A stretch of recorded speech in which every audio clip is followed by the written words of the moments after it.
Hello. We're doing the thing again. We just went. I think we do this. We cinema in clusters, don't we? Yeah, we do. Yeah. So today's cinematic delight was Coco, latest from Pixar, which interestingly no short.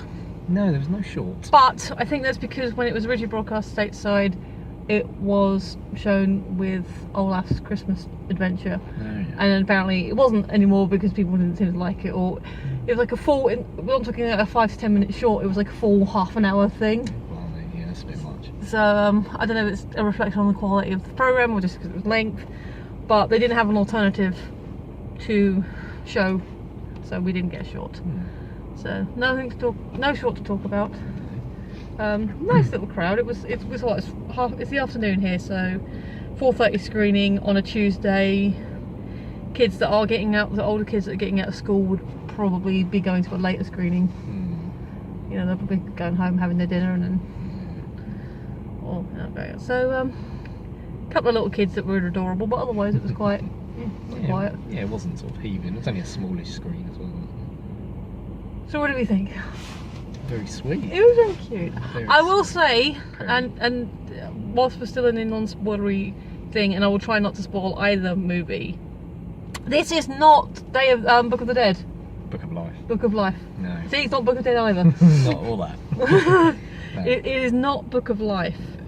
I saw this great quote, well, probably a couple of different sources actually, which is essentially, there are a lot of stories about American culture. There are a lot of stories that are Eurocentric. You know, a lot of the Disney movies are from European, mythology and fairy tale. Why can't we have more than one, Western, or film targeted towards a more Western audience that is celebrating Mexican culture? So, but it is still set at Dia de Muertos, which is a connecting thread. But how many? Just as a simple example, how many different stories could you tell at a Christmas party or something? How many Christmas movies are there? Yeah, exactly. Yeah, they're all set at the same theme. Well, yeah, exactly. And some obviously you're gonna have family drama Christmas movies. You're gonna have a few horror Christmas movies. You're gonna have your Christmas Carol pastiches, tributes. Doesn't mean it's all of the same movie. So get out of the way. It is not Book of Life. On that subject, they're both bright, colourful movies. I will give it slightly to Book of Life simply because this is a bright, beautiful, colourful movie, but it's still a Pixar movie, which still means it's kind of very Pixar-y, very smooth characters and rounded thing. Whereas Book of Life definitely had its own flavour, its own style. And the characters were rendered kind of like, because the way the story is set up, if you haven't seen it, the character is telling the story with little puppet figures, so the characters we follow in the story are wooden jointed dolls, kind of basically, whereas these are human skeletons. They are, they're still organic beings that aren't hinge jointed basically. So this is a very beautiful movie with a very pretty, very, very, very pretty, I mean, especially once you get to the Land of the Dead. But purely for its originality, I'm going to give animation to Book of Life.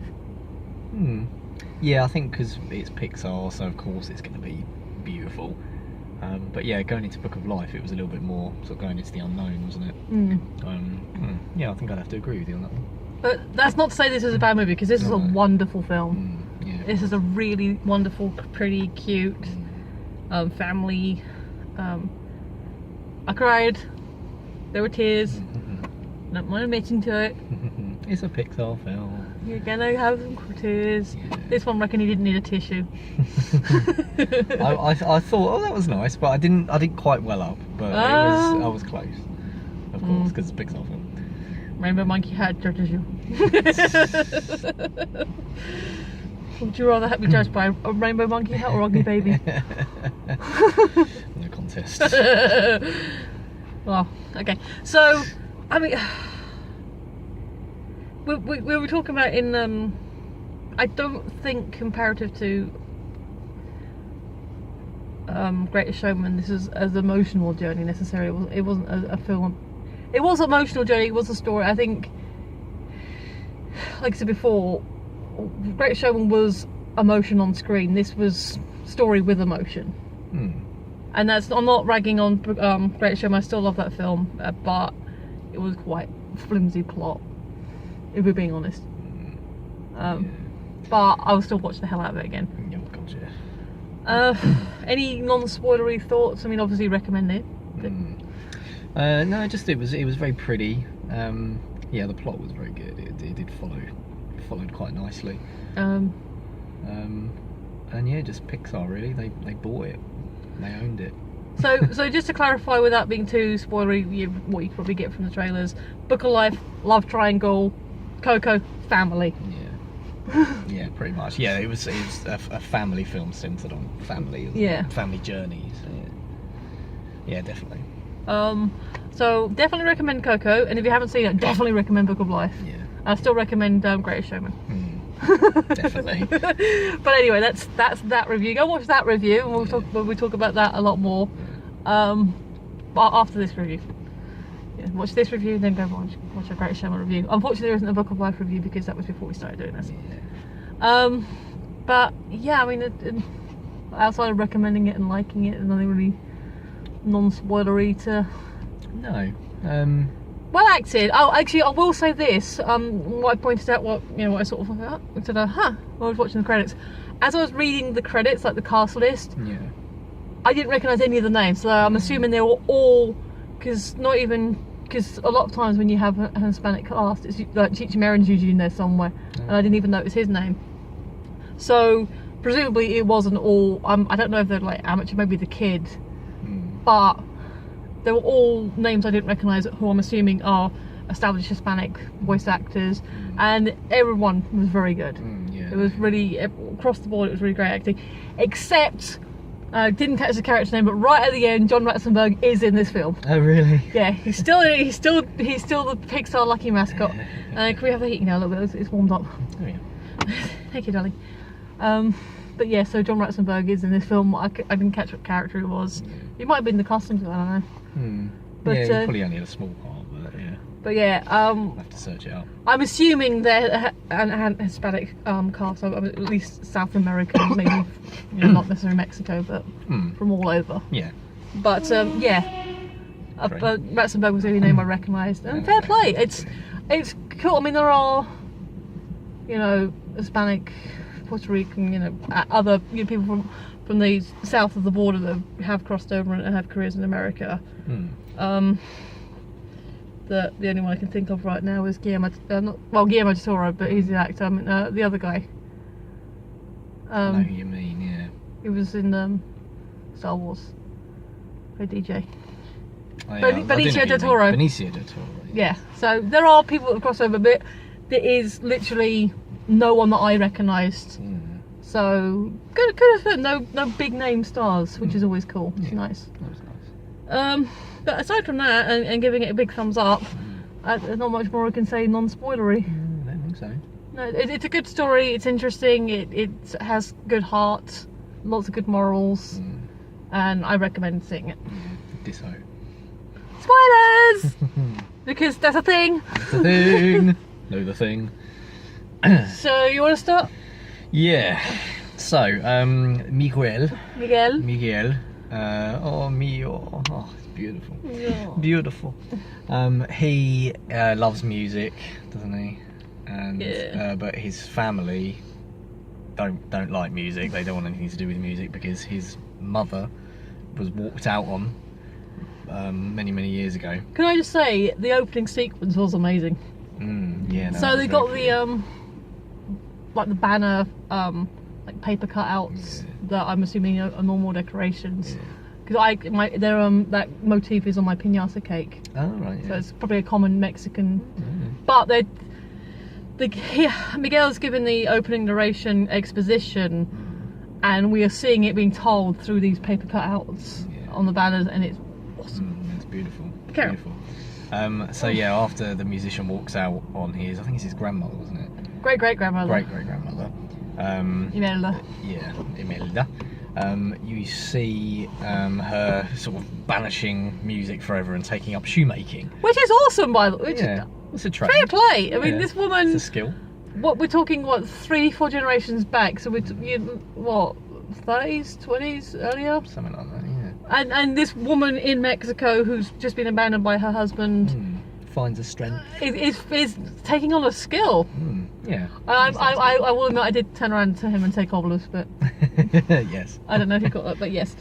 But fair play, woman power. Yeah. And all that. Yes, and all that. Yes. And so yeah, so every time Miguel wants to be like Ernesto de la Cruz, the greatest musician in the world. Or Mexican musician at least, yeah. But his family won't let him do it. So and he's got a little sort of attic room, hasn't he, with all like little mementos and his little VHS tape of the best of De La Cruz that he likes to watch, and he wants to be just like De La Cruz. But the whole family has become a family of cobblers, which is working for them. Yeah, big family business. They seem to be successful at it, and he's working as a shoe shine boy, isn't he? Yeah. In the plaza. Mariachis. Yeah, to the mariachis, and that's sort of how that starts out, isn't it? That's how it starts out. And so we find out basically he's hero worshipping this guy, and he's got his, because clearly he's a Disney princess because he has a doggy animal sidekick. Yes, of course. Although he doesn't actually wear a dress, so.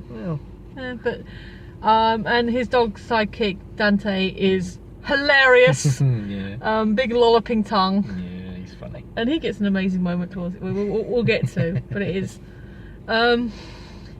So yeah, he's like, it's obviously Diez de Muertos. Lots of casual Spanish thrown in, which I was fine with, and I'm assuming Adam didn't know any of it. It was nice though. It's a nice touch. No, it was just like gracias, de nada, ay Dios is oh my god, or my god, or hola. But yeah, so there was little drops of casual Spanish, which would make sense. Yeah. And I like that. The only complaint about the use of Spanish is the song Imelda sings towards the end, because no subtitles. Oh well, yeah. And my Spanish doesn't go that far. No. Yeah, no, that's a fair point. And I may have the best Spanish ever in the audience, I don't know. That's not fair, probably some other people got Spanish as well, but the little kids. Yeah. Yeah, so he's kind of decides he wants to enter the singing competition, and his family are like, no, this family does not sing. And Coco of the title is actually his great-grandmother? Yeah, I think great-great-grandpa is the one who left, and Alda's great-great-grandmother, and then great-grandmother is Coco. So she's the Coco of the title, which is good, cool, and she's adorable. She's adorable, but she's old. Yeah, she's very, very old. Woman's got wrinkles on her wrinkles. She's very forgetful. Yeah, well, she's sort of, she's in a wheelchair, isn't she? She doesn't want to move a lot, and so they're like, "You're upsetting Nana Coco." And yeah, so he's like, "Oh, I don't want to do this," and like they're having an argument about his music. He's made himself a guitar, or somehow acquired one, and he's going to run off to the competition. And his nan or aunt or the matriarch is like, because they're all like, "Why are you doing this? Why you got the whole family's gathering around?" Because they give the history about the putting the photos on the mantle. They don't call it mantle, they call it ofrenda, which I'm assuming means mantle. Something like that. So it's a display with all the flowers and food and tributes and stuff like that for the family to cross over. So it's like putting a candle in the light, in the window. It's the light to guide them home. It's their photos and their remembrance. And he's like, "But I want to play the music, and I want to do this." And she breaks his guitar. And I have to say, his dad turned out, even he was like, "No, not too far, too much." Yeah, that's too far. Yeah. But he discovers where he's fighting with his family, and accidentally breaks the picture of, baby Coco and Imelda, and father, great-great-grandfather. Yeah, and so I think this is the bit in the trailer where he opens up the photo and he sees the guitar, which he's based his guitar on. I think he the based, Cruises. he based his guitar on Ernesto de la Cruz. Yeah. And the design of it. And yeah, so he opens his picture, and it's the head's cut off of great-great-grandfather, because they obviously all want to forget about him because he walked out on them. Yeah. He opens the picture and it's the guitar. So Miguel makes the assumption that his great-great-grandfather was Ernesto de la Cruz. Which is like, wow, cool. Finding out you're related to your hero is... That's pretty awesome. Especially for a 12-year-old. Yeah, that's epic. It's like... So it's... Yeah, so he goes to the thing. Ernesto is a local hero. There's a statue of him in the plaza, and his guitar is the guitar from the photo is hanging up in his tomb. Yeah. We do see in the videos of him, like the little history of Ernesto, that he has this epic, like, big Hollywood, show with all the dancers, and he's going up this escalator, and the one of the stagehands gets distracted, knocks the lever, and he's killed on stage by a giant prop bell. Which begs the question, why wasn't that thing paper mache? Yeah, I know. Why would you have a real bell? What possible purpose? I mean, if you want it to chime, you're in a theatre, you can make it chime. I know, just press a button thing. Yeah. So it was a long time ago, so maybe they didn't have but still. Yeah. It's dangerous. And if it was that easy, they obviously had their lever. The lever obviously lowered the bell. Why would you want to lower the bell? You just need to ring it. What possible purpose do you have? Oh, time to lower the bell. Oh, there we go. All I can think of is that was the setup for the stage, and he accidentally nudged the. Yeah. But then again, why wasn't that triple knotted and secure until you need to take it down again? Yeah. What? That's why. So for that, you would be like, this is as absolute. I mean, even allowing for the fact it was a couple of decades ago, you would make sure that thing was tied on until you struck the set. Yeah, correct. You wouldn't, So, but still. But yeah, so that happened. So he died by comedy death live on stage in front of a full audience. Yes. Kind of traumatic for the audience and his dancers and everyone else there. Yeah, and that guy as well. Damn. Yeah. So that happened. Yeah. So yeah, he crosses. He goes thing. He takes the guitar. He's sort of saying to hit the photo that's up there. Forgive me. I just need to borrow this. And so he like strums it, and then the magic glowing petals, and then people are like, the guitar's gone. Where's it gone? And like people coming in, and that's they're ghosting through him, and that's when he realizes that he's dead-ish, or something's happened. He's connected. Passed over to the land of the dead. Because it is Dia de los Muertos. And so yeah, I think that's probably why the magic happened. Yeah. So he goes out into the out of the tomb into the cemetery area and starts seeing all these skeletons. Which is a really cool sequence. He's kind of freaked out at first, which he probably would be, but then he kind of realised what happens. He is now seeing the relatives and family coming back, and there's a really cool sequences and cute moments where you see them, like they've got the bread and wine, they're picking it up and it's ghosting off and they're putting it into their basket. And so when they're coming back through the customs over the Petal Bridge, they're saying anything to Claire. So, oh look, all this time my family gave me churros, and their family gave me this, and they're like, oh that's awesome, you carry on, go on in. Yeah, that was cute. So then they're like, he meets with his family on the Petal Bridge, and the dog comes with him. The dog can still see him, which is a plot point. Yeah. But I mean, I guess originally you could say it's animal instinct, because when they are in the land of the living still, all the skeleton ghosts have that sort of ghost glow around them. And once they cross onto the bridge, they go through like a force field and they stop glowing. Dante doesn't stop glowing, doesn't change his form. No, he doesn't. He just lollops along. And so they're like, oh, so the administration is actually quite efficient, because they're like, anything to Claire goes, well, yes, and they say, oh, you've got a living boy. And then so it cuts to the office. It's like, okay, turns out your family's cursed, but it's okay. Your family's with you. They'll help you cross back over. And no real bad consequences. And Imelda's like, because she can't cross over because he knocked her photo off. So because it wasn't on the mantle, she's kind of stuck there, and she's like having out this poor admin woman and like her devil box, the computer, that was quite funny. Yeah. That poor girl.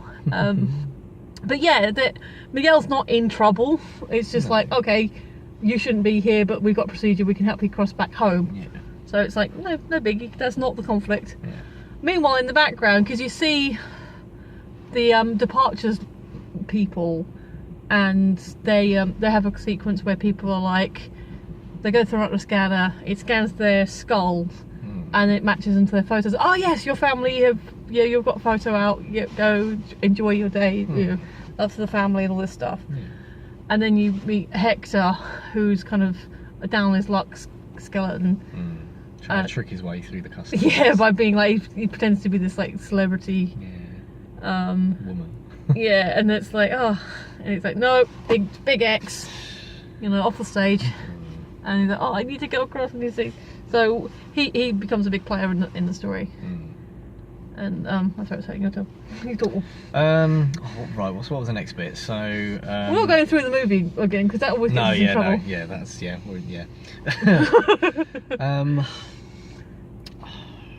So basically, so he's now his great grandmother sends him back with conditions. Yes, yeah. You can never play music again and all that kind of stuff.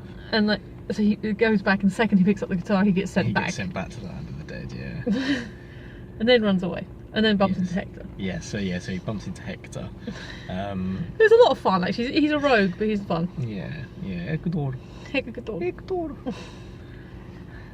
And he's basically, can you put this photo? I need to see my family. Put this photo on the mantle. Also, So he's like, Miguel's like, help me find Bella Cruz. And I'll put your photo up on the ofrenda. Yeah. See. So they're like, okay, they form an alliance. Meanwhile, no, sorry, go on. I was just going to say the way that after that little sort of agreement between Miguel and Hector, they decide to try and get to De La Cruz because he has this big party. Yeah, this big party on top of this big tower in the centre of town to celebrate the end of the Day of the Dead. They have this competition, this talent competition, and whoever wins that gets an invite, a VIP. That was a good contest. Yeah, that was very good. To access to the party. So cue the montage. Oh yes. So Miguel. I want to see that golf guy's full act. Bless him. So Miguel enters. Finds a guitar because obviously he didn't have a guitar. Finds a guitar. That was a sad sequence. So then he plays, and Hector comes out and joins him, and they do a little double act, which is amazing because one of the running gags, because when he meets one of his uncles, he accidentally smashes him apart. He doesn't realise immediately it's his uncle, and he's like gathering up the bones. Oh my god, I'm so sorry. And you see him reform. Yeah. So that sort of establishes a running gag that if they get broken, they can just pop themselves back together. Yeah. So throughout this routine, Hector's kind of pulling himself apart and reforming himself in different shapes. That's cute. So funny. Yeah. So they do really well at the competition. They get like big standing ovation. You're amazing.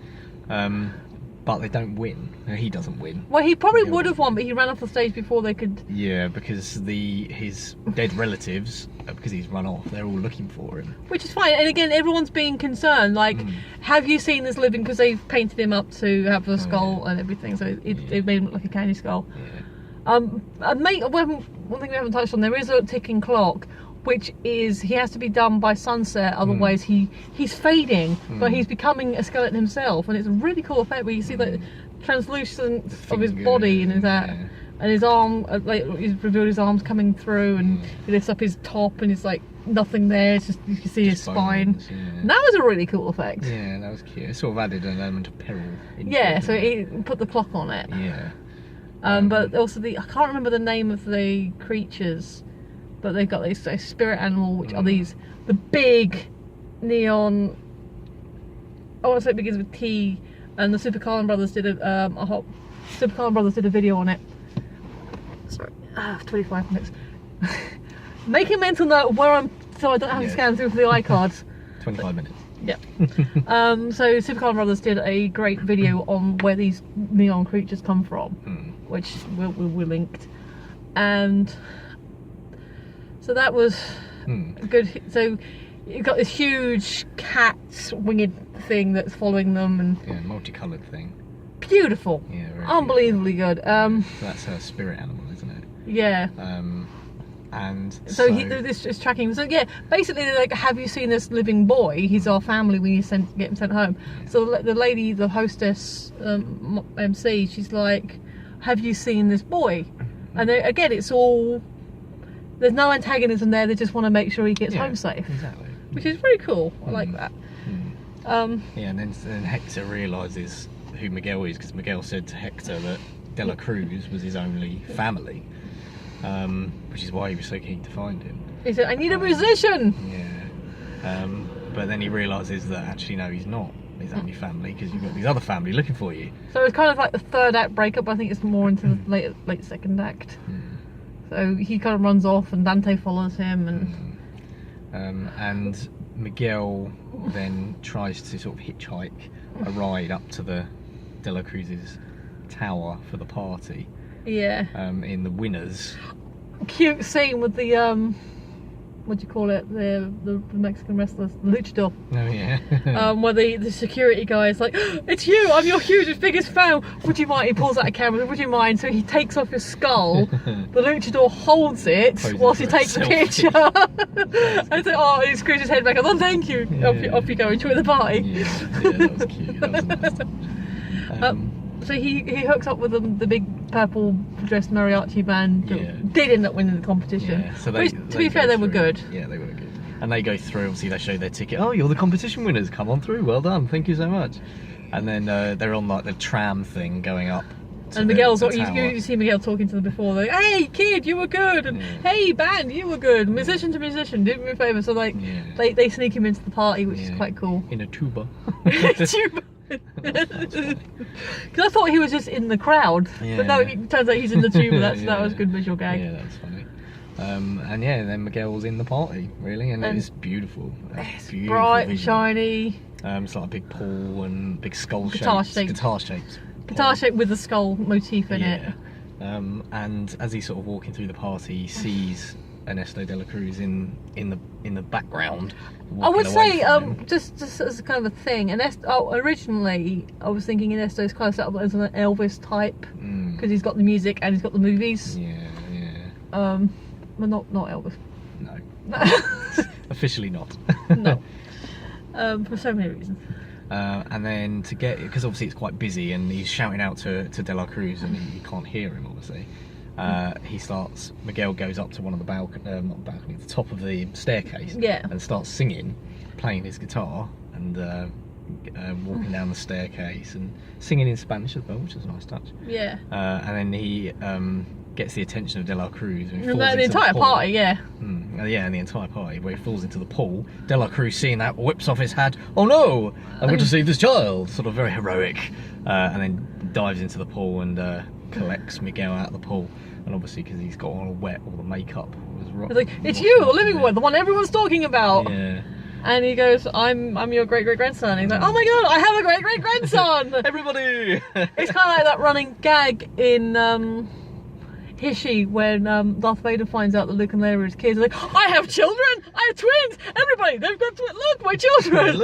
Look, I'm proud. Which is a really cool, cute running gag. Yeah. Oh my god, you find out you're a father too. This is so amazing. Yeah, that was fun. That was cute. Cute touch. So yeah, he's being kind of decent to him at first. He's like, like showing him off to everyone, taking him to the polo game. Yeah, singing with him. And like when he realizes he's on a time limit, he's like, we have to get you home, and he's like trying to do the blessing of the petal, and then doesn't glow, which is kind of was interesting.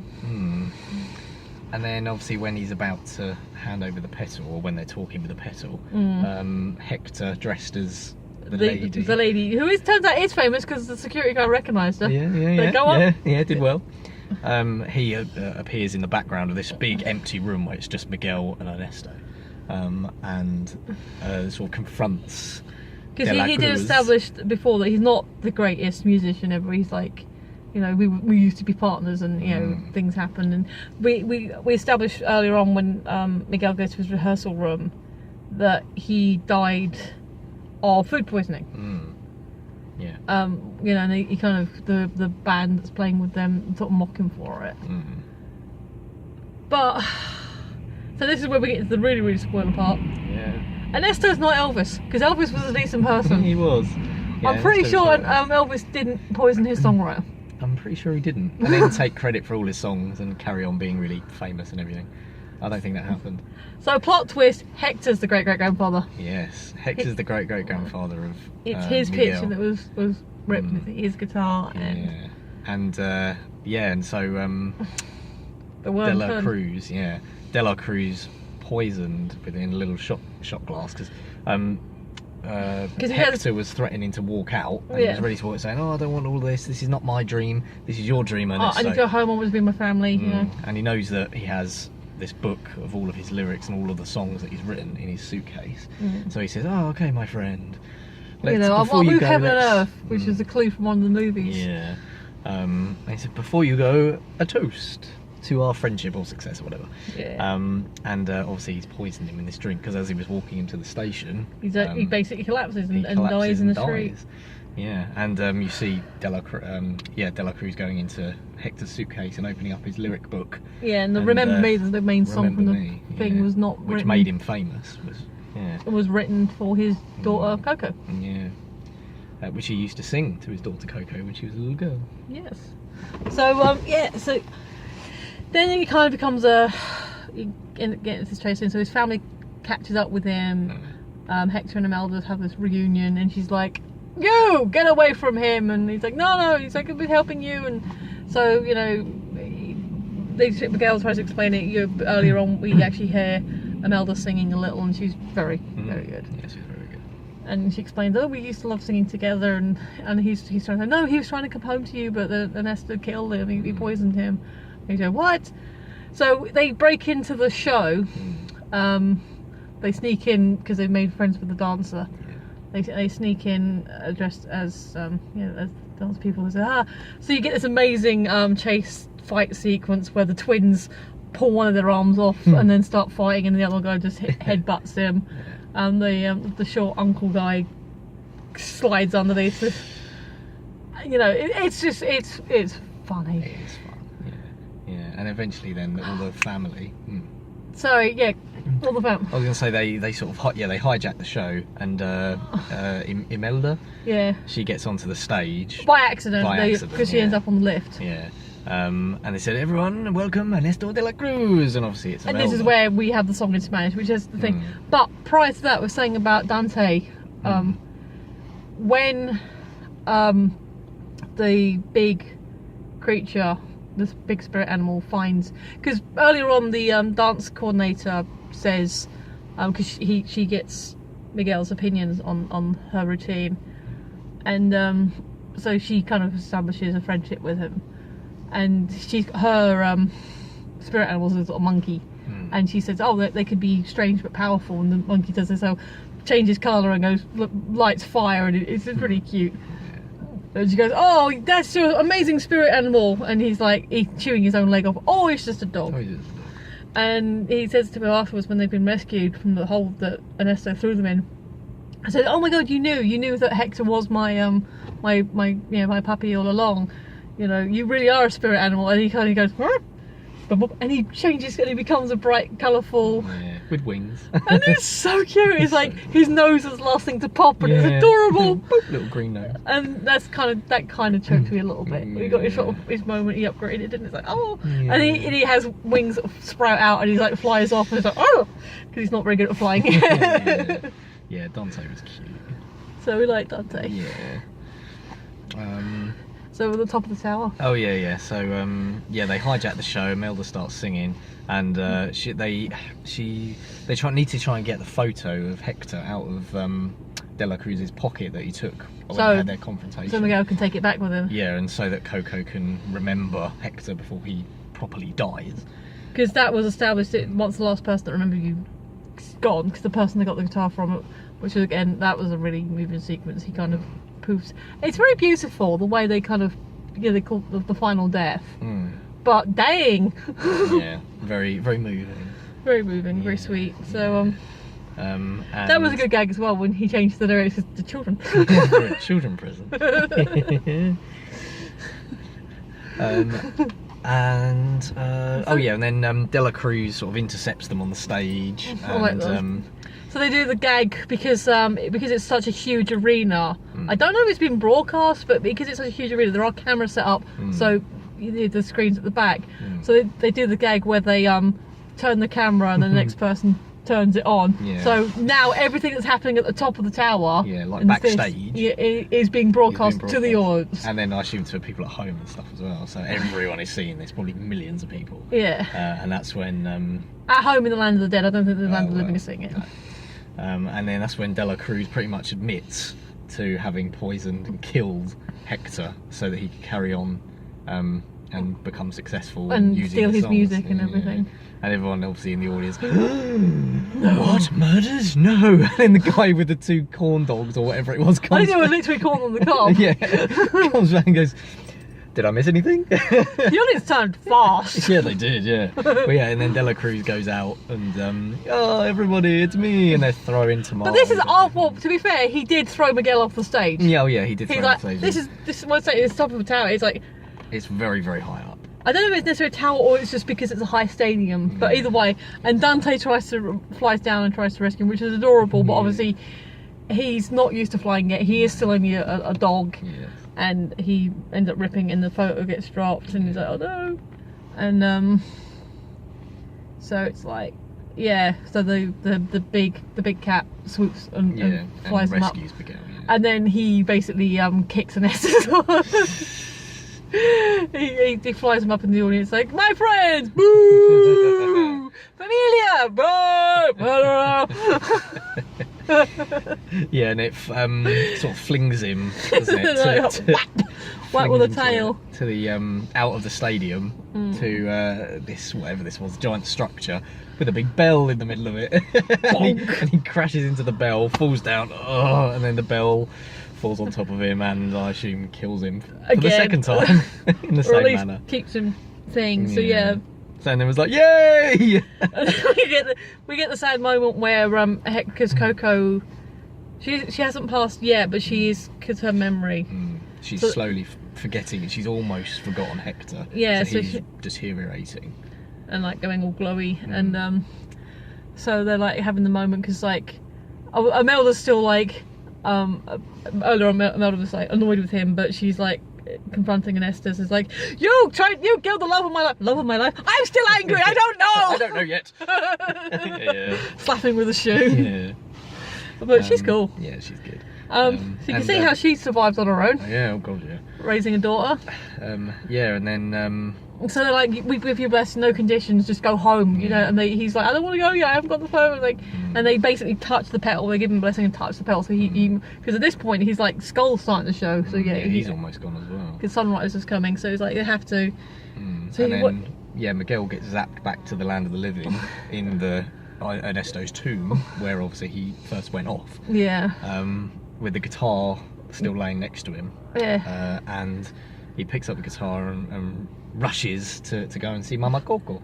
I was kind of wondering throughout though, what happened to his body. Was he in the tomb the whole time, or did that kind of fade out as well? Yeah, no, you think so, wouldn't you? Because people surely would notice. But because it's I don't know.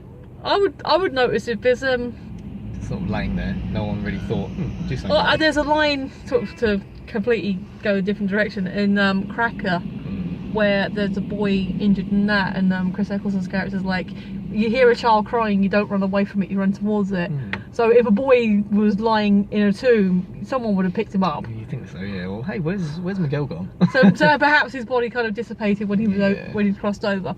Maybe because you did, he's not in the same place where the place he left and returned, because he's moved around a lot. He doesn't transfer back because he's still in the stadium. So I guess it sort of takes him back to the last place he was alive. Yeah, I assume so. Yeah. But anyway, so he runs to the family, and then I wasn't crying. This totally wasn't making me cry. Yeah, so he's running with a guitar to go and see Mama Coco, and his the family are all trying like, no, you're family going to seeing with the music. guitar, and they're like, no, what are you doing? Don't go and bother Mama Coco. And he shuts the door and locks them out, and it's just him in this little room with Mama Coco. It's adorable. Yeah, I know. Oh, love. And to try and get her to remember her father, Hector, he starts playing "Remember Me," the song he wrote for her. And then she starts joining in, She and starts singing and sort of comes to life, doesn't she? And then she pulls out the drawer all his letters, all his letters, and I kept this as well, which is the other half, the ripped off part of the picture, which was Hector's face in the picture of him holding the guitar with Coco and Imelda. Yeah. So that was just so good. Oh god. Yeah, that was the bit. And then it cut. Sorry, we smash cut 1 year later, and they've changed the plaque on the tomb. It says "Remember Me," and someone put up a wooden thing in front of Ernesto's pictures of "Forget You." And the tour guide lady is like, this is significant place as the home. The Rivera family. Yeah, the shoemakers, and who wrote your favourite songs, and like the letters prove that he wrote the songs as well. And he's got so his kind of tribute. What always was his guitar. Up on the wall like it was surrounded by the letters, which is a really nice tribute. That was very cute. And then you see Miguel with his new sister, I guess. I assume so. I didn't know his mother was pregnant, but yeah, I don't know. Although if she fell pregnant within a year, well, no, because that kid was more than a couple of months. Anyway, the newest member of the family is being told the story of the family, including Hector, and then obviously Coco's photos put up on the mantle because she was old. Yeah, she was, bless her. But then because they got a new frame for Hector's picture, so the whole family, and you do see the whole family coming along, and Coco with her father, and it was kind of this weird thing because obviously Coco's a skeleton, but she physically is older. So I guess she died. You know, obviously she outlived her father, but she. You know, we don't know how old Imelda was when she died, so physically Imelda and Hector are physically younger than Coco, even though they're the parents. That's a fair point. Yeah, I suppose it's as how you are as you die. Yeah, that is how you are. And obviously Hector was still a young man when he died. So that was kind of like, you know, for all this time Imelda thought he abandoned the family and he had been murdered. That's kind of like, that's really puts a different level on it. It's very sad. Yeah, it is. Yeah. But yeah, that's Coco, and I say we recommend it. Yeah. It was really good. Yeah, it was so many little moments, so many little silly moments, and funny and visual humour, and the poignant moments as well. And the amazing Mexican creatures of awesome neon. But yeah, totally recommend it. Done well for time. We have very quickly. Isle of Dogs looks interesting. Oh yeah, that's Wes Anderson. I like Wes Anderson. I didn't notice it was Anderson. We came in halfway through this trailer, so we didn't see what it was all about. But it looked really interesting, and I'm guessing maybe kind of Japanese because a lot of the names were in character. I apologise if I got the characters wrong. Sherlock Gnomes is a no from me. No. Looks terrible. Just two. It's from the same people who did Romeo and Juliet. Oh, well, I can imagine. And then, the one that did actually look quite good. The the Duck Duck Goose. Oh god, yeah. Which is a comedy about a goose who's not very responsible. It's from the makers of Shrek and Home. Now I like Shrek. Home, we didn't hate. No. But I haven't watched it since. No. Also no. Yeah. But basically the goose gets abandoned, loses the family, and of course he ends up adopting a couple of ducklings. I'm assuming they're ducklings from the title. Yeah, well, yeah. They're just little fluff balls, and like at one point he's like, "I'm not a baby, I'm 16 days old." Thank you. That looks cute. I noticed Stephen Fry was in it, so. Oh really? I didn't notice that. Yeah, so good cast on that. So yeah. The trailer, we caught 3 trailers. Isle of Dogs looks interesting. Duck Duck Goose looks fun. And Sherlock Gnomes is a big pile of nope. Big pile of something. So yeah, that was That was Coco. That was Coco. That was also very quickly the trailers. I have to say though, animation wise, Isle of Dogs had an interesting style to it, what I saw, and Duck Duck Goose probably go for more realistic style. Yeah. And then Shark Nose is just Shark Nose. That's what it is, yeah. So yeah. Actually, I must admit there was one gag right at the end of the Shark Nose trailer that kind of made me laugh, which I felt bad about afterwards. But yeah, no, it was bad. Oh, that was it. He's trying to show the girl he's with how to, you know, properly be a squirrel butt, and she goes, see, he's like, see what I'm doing? See what I'm doing? He said, yeah, you're acting like I'm behind. Which I'm assuming is like, you're an arse. yeah, acting like I'm behind. I have to admit, I laughed at that, but no. But yes, but no. So yeah, that was the film. That was Coco. We enjoyed it. Recommend it. Yeah, thank you for watching. Feel free to like, share, subscribe. I'm officially old on Thursday in 2 days. So I didn't make my target unless suddenly you get 20 people all to sign up for me very quickly, that'd be awesome. But I didn't hit my target, but I'm okay about that, it's fine. But yeah, like, share, subscribe, thanks for watching. I'm Michelle, he's Adam, and we'll see you next time, bye!